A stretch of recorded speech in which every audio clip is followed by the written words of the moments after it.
Shruti Sharma? Yes. Yes, please take a seat. So Shruti, tell the panel about yourself, your academic qualifications, your work experience, if any, and your main hobbies, very briefly. Okay, sir. So my name is Shruti Sharma. I have been a student of history. I was born in Bijnor, educated in New Delhi. I completed my graduation from St. Stephen's College, and currently I've just started my post-graduation in sociology from Delhi School of Economics. And I am constantly like to learn new things and explore new cultures through language, food, books, and cinema. And I'd like to see myself as an optimist. Sir. So, Shruti, you are a graduate, and you have done MA also in sociology. I've Delhi just School of started my Economics. MA. Sorry? I've just started my MA. You have started. Oh, you have started this. Delhi School. So, with the Stephens, in your background, and with the Delhi School of Economics, both are so internationally known institutions. I do not know what you had in mind initially, but why civil services? So there are a number of reasons why I want to pursue this profession. Firstly of all, sir, I believe that I have had a certain privileged background, and therefore I always wanted to do something in which I could give back to society in some way and bring about some sort of change in people around me and give other people an opportunity to have the sort of privileges that I have had, sir.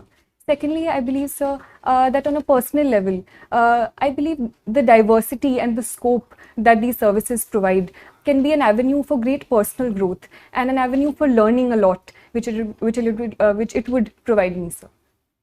Okay. So, Shruti, you are from Delhi.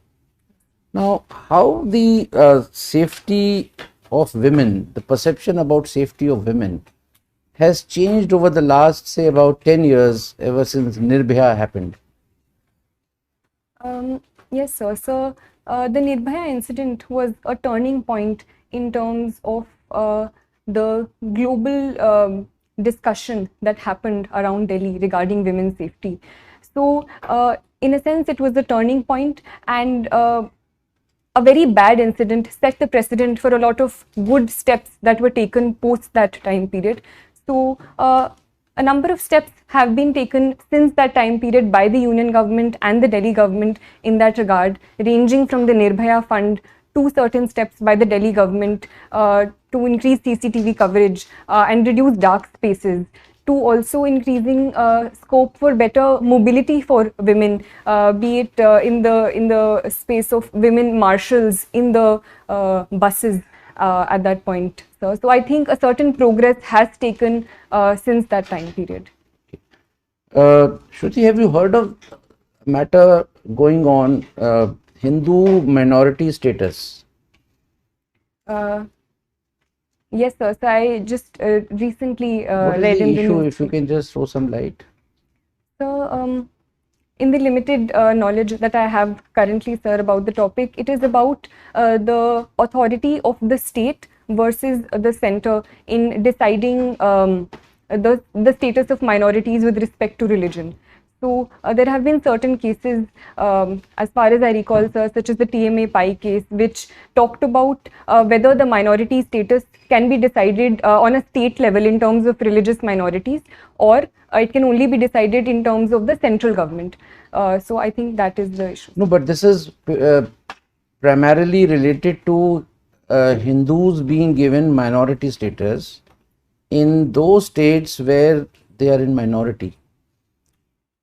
Presently, even if suppose in the case of, say, Punjab or JNK, right, Yes. where Hindus are in minority, but the actual minority status is given to those who are in majority. So a PIL is in Supreme Court. Yes, sir. The center has asked Supreme Court to consider this, that we would like to give minority status to Hindus in those states which I have mentioned. Now, since I have already given you an idea, what are your views about it?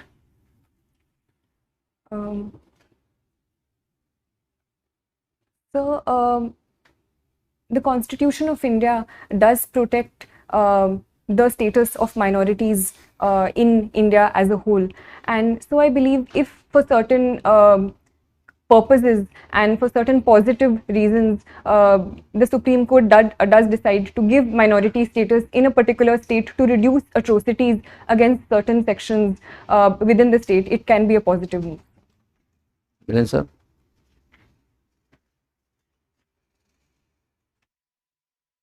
Question, I'll take it on. You see, the Supreme Court does it. Supreme Court in no way is in a position to stop atrocities. It will only adjudicate a matter in view of the constitutional scheme. What does the Constitution provide? So how do you think it would stop atrocities on minorities, religious minorities at that? So if it can provide in the future a certain safeguards that the minority status can provide and certain special steps that can be taken for minorities in a particular state. Can you give any example when Supreme Court has provided safeguards, laid down safeguards?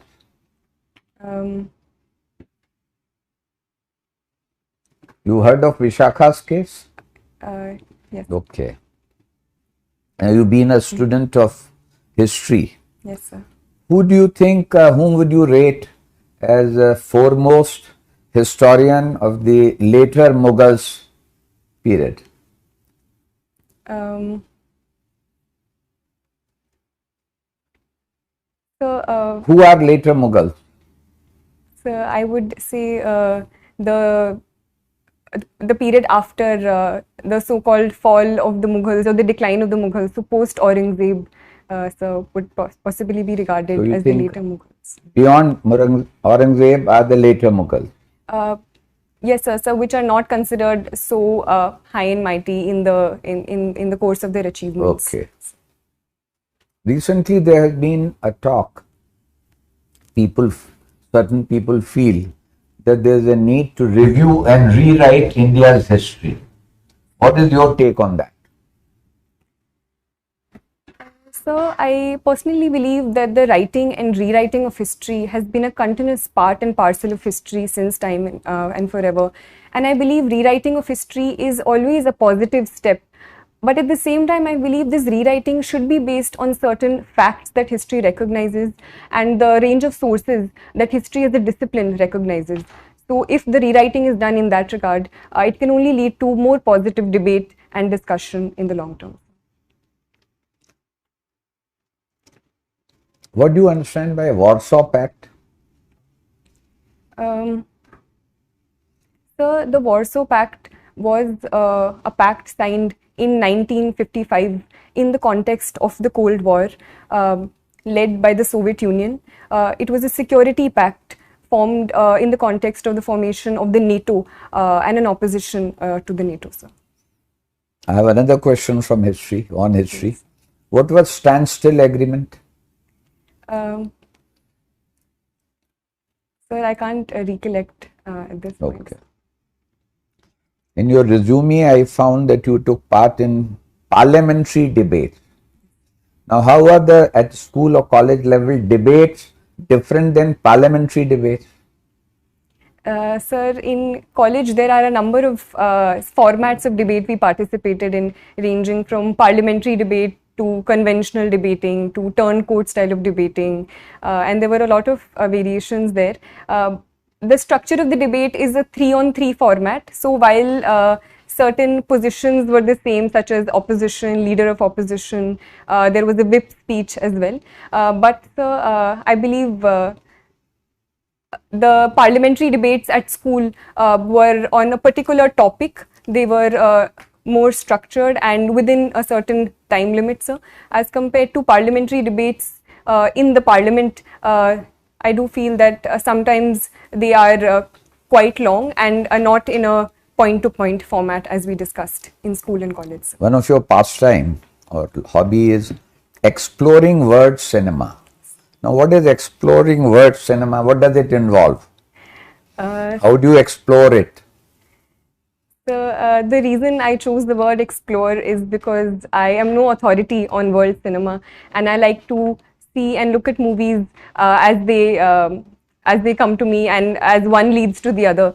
So ranging from Iranian cinema to cinema of Hong Kong. You are not a student of languages. So other than Hindi and English, what language do you know? Sir, I have tried to learn reading and writing Urdu, so I know the Urdu script. I like to learn a few phrases here and there from my friends who are from different states. So you will explore world cinema from subtitles, is it? Sir, I believe world cinema is more than just dialogue. The very vocabulary of filmmaking and cinema, I believe, does not necessarily need language to convey it. Sir. So I think that is my interest in world cinema. And subtitles, obviously, sir, help me understand the story better. Have you heard the term soft power? Yes, sir. What does it imply? So soft power is usually used in opposition to hard power, where hard power talks about a certain military might. Soft power, on the other hand, is the influence of culture and other aspects in increasing the might or the influence of a certain country or power over other powers. So cinema can also be one example of any other illustration of soft power in context of India. So India's cultural outreaches, for example, yoga and international and celebration of the International Yoga Day across the world can also be an example of India's soft power. Okay, thank you. Well, Shruti, you are from your home district is Bijnor. So tell us something about Bijnor. Sir, Bijnor is a district located in western UP, sir. The river Ganga flows through it, so it is a very fertile state. Sugarcane being one of the major crops of Bijnor, and therefore sugar mills and the sugar industry is also very well developed, with 5 of the most largest sugar mills located here. In terms of historical importance, the place Vidurkoti is associated with Bijnor.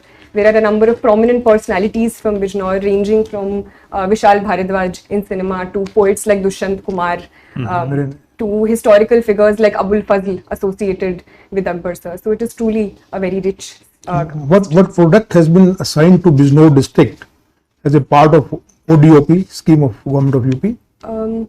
Sir, woodwork and wooden craft, especially associated with Nagina, is assigned to Bijnors. Okay. So what is this Amrit Mahotsav? We keep hearing about Amrit Mahotsav. What is this Amrit Mahotsav? Now the whole country is celebrating Amrit Mahotsav. Sir, the government of India is celebrating 75 years of India's independence through Azadi Ka Amrit Mahotsav, where we are celebrating the Indian culture through performing arts, through our handloom, through celebrating our history. So various steps have been taken under this, ranging from establishing tribal museums to organizing certain cultural events to organizing quizzes related to India's culture on online platforms as well. Okay. So basically we are celebrating 75th year of India's independence. So even after now 75 years of independence and so much of progress on various fronts, still we have a good number of people who are having severe problem of poverty. As per recent data of Niti Aayog and even the international poverty check, we have, I think the number of course varies around 7% to 12% from different sources. What could be the reason why we have not been able to tackle this problem? So, I believe that a lot of progress has happened since the time period of India's independence, where close to 60 to 70% people were below the poverty line, to currently today, where close to 20% are considered according to the Tendulkar committee report. So a certain progress has taken place and the progress is ongoing, sir. But simply because of the huge challenges associated with such a large country, with such a huge population, and the over-dependence on agriculture to a certain context, I believe, has been responsible. But government steps are ongoing to reducing these hurdles by taking steps in the realm of industry, in the tertiary sector and other spaces. What is the current size of Indian economy in US dollars terms, approximately? I can't recollect the exact. Okay. So we have set a target of 5 trillion US dollars economy by 2024-25. Currently we are at around 3 plus. Do you think we'll be able to go somewhere nearby by that time? Is there any, what measure do you think can Government of India take to really give a big boost to our growth? Yes, sir. So I do believe that I am an optimist, so I would say that we can surely reach this level. Certain obstacles are there, especially in context of the COVID pandemic and certain repercussions of the COVID pandemic, which have been on the global economy as a whole. But personally, sir, and as per the Niti Aayog report as well, infrastructure is one area where we do need to spend a lot of money in. So the Niti Aayog has said that $4.5 trillion should be spent in infrastructure creation till 2030. So that is one area we need to work on and are working on. Secondly, sir, is the area of industry and manufacturing, which the government has also given a lot of importance to, especially the PLI schemes and Assemble in India programs, which we are encouraging. MSME is also one sector in the manufacturing sector. Through various Mudra schemes we are pushing forward.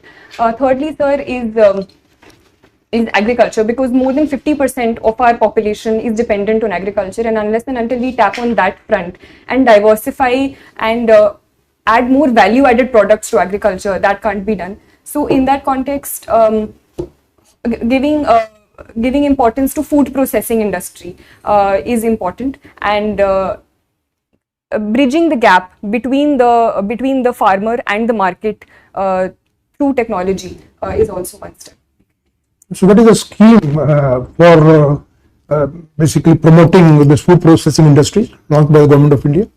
So there is this scheme, I can't recollect the name, but it PM Pradhan Mantri Kisan Sampada Yojana.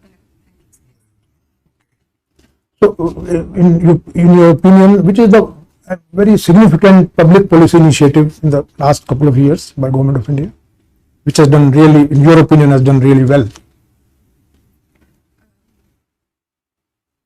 Sir, I think in the light of the COVID pandemic, the PM Ayushman Bharat Yojana has been very instrumental in expanding the public health infrastructure across the country and providing affordable healthcare to most sections of the population. So in your hobbies, you have mentioned practicing yoga. So you do it every day, or? I try to. Okay.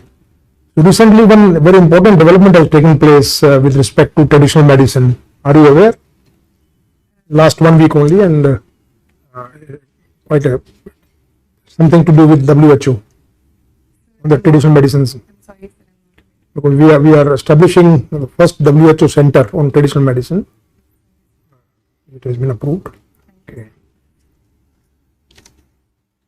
So now, as civil servant, what do you think that you will be, with your knowledge, with your experience, with your education, how do you think you will be fitting into that view of civil servant?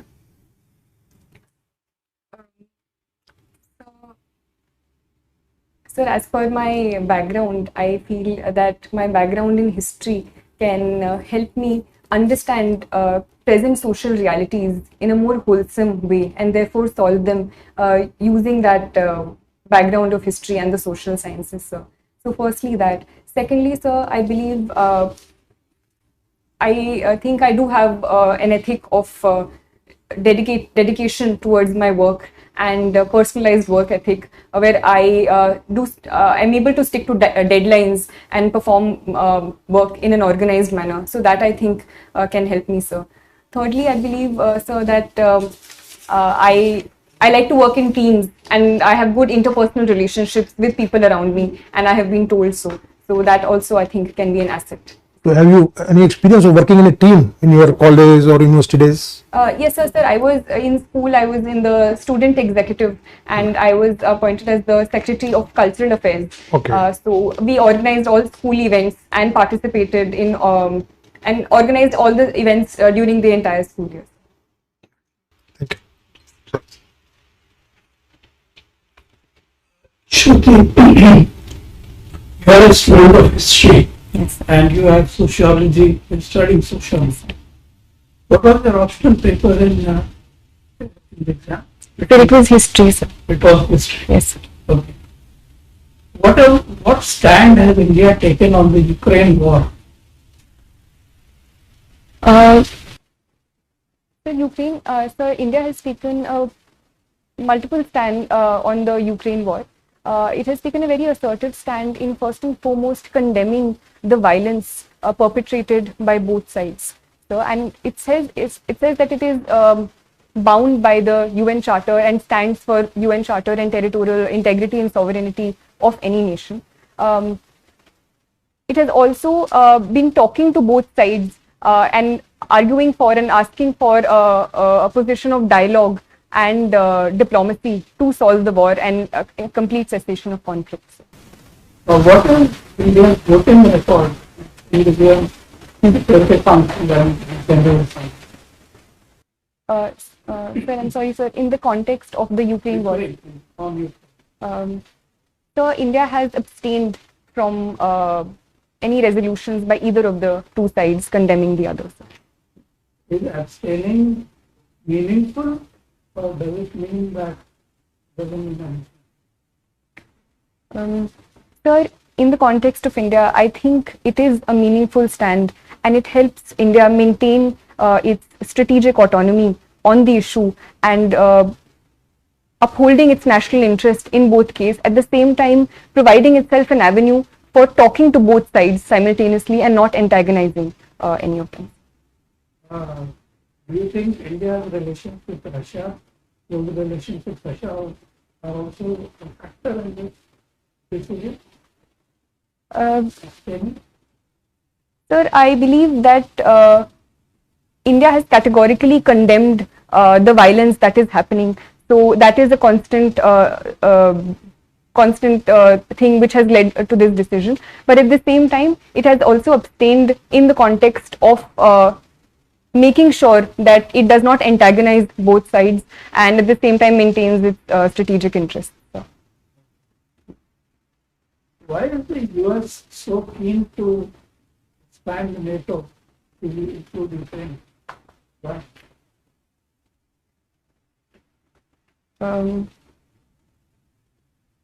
So, in my limited understanding, I would say simply in terms of the conflict with Russia and the antagonism with Russia and USA has been on since the Cold War, and simply in terms of increasing its sphere of influence and is something that the US has in mind, especially after the Crimea annexation in 2014 as well. What did Biden say in his speech in Poland? He came out with the real intention to, what was his real intention in extending NATO into Ukraine? Sir, I'm not aware about this exact He said statement. we want to change the regime in Moscow. Okay. It's a regime change. Okay. And Russia is the real time. Okay, second question. You must have read about the partition of India. Yes, sir. In your view, who was responsible for partition of India? Because different people are saying different things. Some are saying Jinnah was responsible. Some of our own stalwarts are saying Nehru and Patel were responsible. In your view, who was responsible? So, So the unique thing about history is that we never get very direct answers in any case. So there is always a conflict of interest. And I personally believe it was a sum of many things together which led to the partition. And it was especially the political developments which happened in 1946 and 1947 due to the political violence and the violence which happened in Bengal and Punjab during that time, starting from the Direct Action Day, as well as the role of certain politicians such as Jinnah, and the political mobilization that happened after that, which ultimately led to the partition, along with the role of the British governments. Who was the person or the party responsible for demanding the partition of India? Sir, it was the Muslim League led by Jinnah.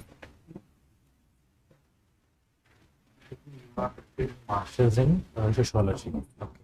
So tell me, is an individual shaped by society? Yes, sir. Sir, I do believe that an individual, right from his or her birth, is constantly shaped by the society he or she lives in. Okay. Okay. What is your view on taxation on digital currency?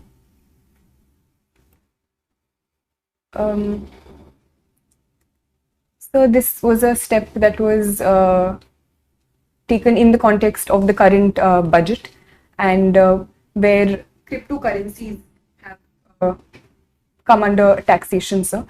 Sir, I think it is a good step in terms of bringing into ambit and increasing a source of revenue for the state for a reality that is increasing around the world, and so it is an area which was not under the ambit of state taxation. So I think it is a positive step that this area has been brought under taxation. Okay. You do not seem to be very keen on joining police services. Any particular reason? Sir, I would like to join any services where I have been provided an opportunity, sir. But since I was provided these options, as compared to the other services above it, I personally feel that I am temperamentally more suited for the other services, and I've talked to other friends, and it also involves arms training, and that I would personally be less comfortable with, but I would be overjoyed if I get to perform in the services, and I would do it to the best of my abilities. Thank you. I pass on to Chairman, sir. Shruti, we have asked quite a few questions so far.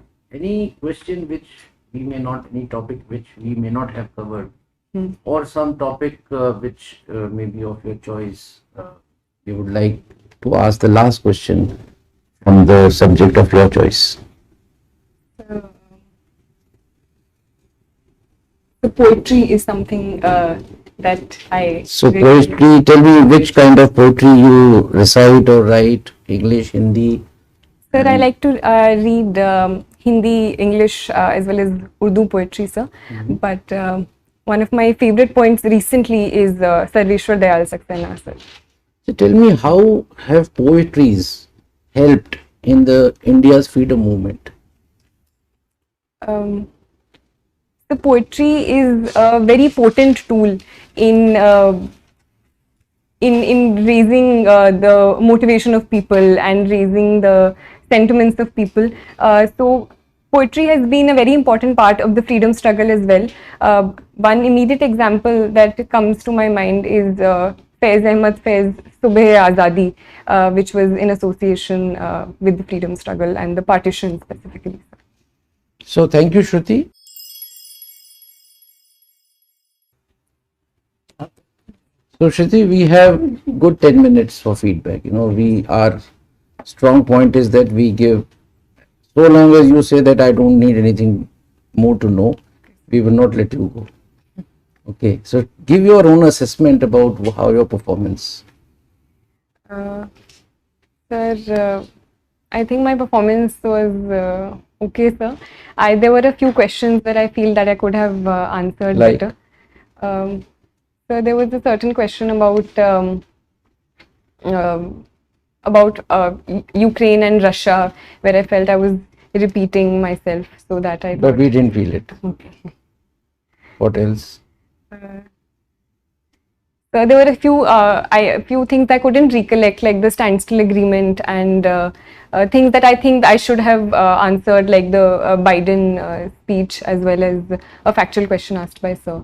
So there were certain things which I should have known about the yoga and Okay. WHO, which I couldn't recollect at that. Right. So Shruti, the panel's assessment is, one or two questions not answering, not knowing the facts, really doesn't matter. Right? Basically, a test of personality rather than your knowledge at this point in time. Now you were excellent. Your performance was very good, and I would say flawless. But it's always good to identify a few loopholes. Some of them you have identified yourself.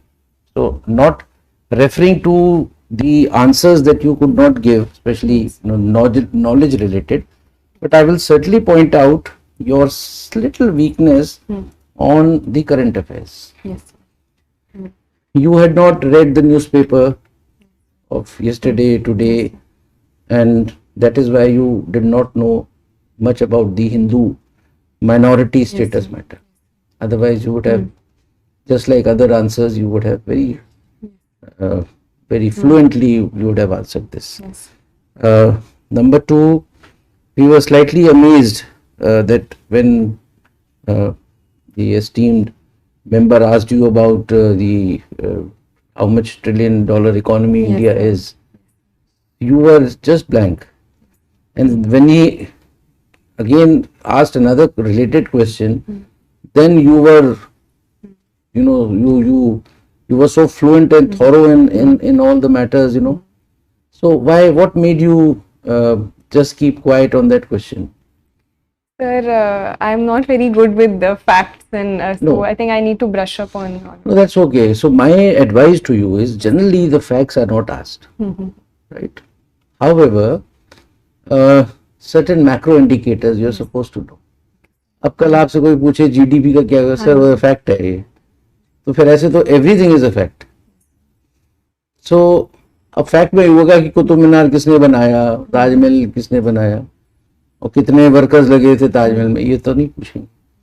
But these are broad indicators, inflation, GDP,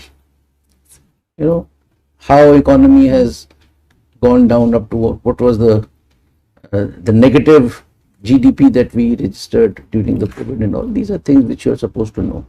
So my advice to you is, when on such a question you were asked and you did not know exact the number, don't keep quiet.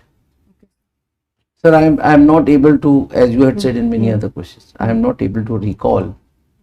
But you knew about $5 trillion economy. You knew. Yes. Immediately उसके बाद कहिए कि sir, I am not aware exactly how much we have recorded this year. However, I am very much aware of the fact that India is aiming to become a $5 trillion economy. Initially, it was to be accomplished by the year 2024-25, and that's all. Then he can ask you. In fact, the basic idea about asking the question was not to test your knowledge as to how much is the. Yes.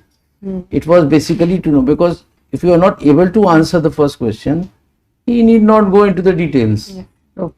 No point in embarrassing the candidate by asking a question again and again जिसके बारे में आपने पहले ही surrender कर दिया. So have you understood? Yes, sir. If you know a little bit about it, you can always say, sir, I am sorry, exact, I do not know. Then he may say, just guess. Now, that also would not be done. But even you cannot say somebody, I was told in the mock interview that you will not ask such a question. You can't. उसका जवाब तो देना ही है. कई बार hazards भी आ जाते हैं. जी sir. But there are certain norms, rules, but there are certain hazards, which are away from the norms and rules that you have to be prepared for. Thirdly, your first question about giving back to the world. You mentioned 2 points. Yes. Giving back what I have accomplished, the privilege. Now, what privilege? You are just 24 years old. अभी तुम्हें दुनिया ने दिया क्या है? right? You can say when you are at the fag end of your career, maybe people like us who have retired, we are giving back to Chahal Academy, our experiences. So at this point in time, this answer is not apt. But second thing that you mentioned about diversity, you expand that a bit more, right? So public services, the basic difference between whether you are an academician, whether you are a corporate in corporate sector, when you have to choose the civil services, the first thing is that you are joining a public service. You're keen on public service. That is the uniquest part about civil services. तो public services में कई बार ये भी पूछते थे, public service करनी थी तो you should have become a leader, political, you should have joined politics. Yes. Somebody can ask you. So you can, find an apt reply to that, but वो पूछेगा नहीं ज़्यादा. So these are the 2-3 things which otherwise in terms of communication, in terms of your body language, in terms of your confidence, in terms of your fluency and the use of words, Shruti, I must say that you selected such rightmost words, to explain your point. That's your strength. So we have assessed you as 70%, which ours is the highest. So you have begun with a good note in the morning, and any questions if you have. Yes, sir. I wanted to ask one thing also, which sir asked about the IPS. So, do you think I can give that answer, or is You it get the appropriate? right answer. Yes. Please, I share everything which the chairman has said. Myself am particularly pleased that you have given the foreign service as a second choice. You are the first candidate who has not given it as a third choice. Yes, sir. And but if you have given it as your second choice, Yes, sir. then for issues like Ukraine, you need to go a little deep into that. Okay, sir. Okay. So that is what I would like to say. Selection of words was mentioned, and that is a skill, and one of the essential skills required for a diplomat. Yes, sir. So don't change.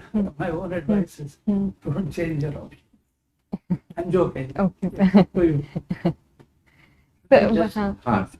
So once I wanted to ask sir, what would be a good answer to the question where you asked about is Russia one of the concerns why we have abstained? Russia is the concern, which is the main concern. Yes, sir. Because the US has been putting pressure on us Yes. to vote with them. We have resisted that pressure. Why? Because of Russia, because of our dependence on Russians arms imports, which are very important for us. So, as you said, national interest is the most important thing. So, our national interest is to stay neutral in this. But should we, in any case, I think it is an unjust war inflicted by the West on Russia. Yes. You don't have to say so many words, but most of us in Delhi, the foreign service community, they see it in these terms. So it is you are also on the right side of history. Though your Western media will tell you that you are, why is India not voting for us, this and that. But if you ask this question, then you say because of our national interest, because it will be import arms. And at this point, with China on our border, one side, the arms need spare. Okay, sir. Yes. Anything else, Shruti? So sir, you were saying something. Sir. Shruti, I was telling there's a question about the why IAS, why not IFS. Normally, it is not asked. This is again in that hazard category. And if it is asked, and the reason why it is not asked, that the interview board doesn't want to give any particular importance to any service. That's one. Number two, the perception of the candidate should not be like this, that this service is superior, this service is not so superior. You haven't got into any service. You can get anything, so why should you get disturbed about it? in case somebody asks, like it was asked today, the best thing would not to compare the services, which you did not, and take it on yourself. Sir, I am best suited. I thought my personality or my not even liking, I'm more suited for, or I'm not suited for the Indian police service, which you said. Without criticizing, you know, sir, a lot of foreign, this is a lot of traveling, I want to be in India, this, that. Or my father said this, mother said this. No. Just take it on your own. You are more, I think, suitable for this particular service. So I thought that I'll do justice with that service if I get it. You can use the word temperamentally,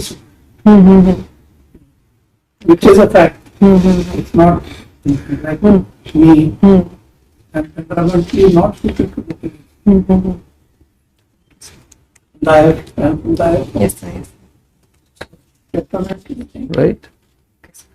Thank you so much. Thank you, sir. All the very best. Thank you, sir. And if you have done your means, Shruti, we are anxiously waiting to see your name in the list, final list. Thank you, sir. Yeah.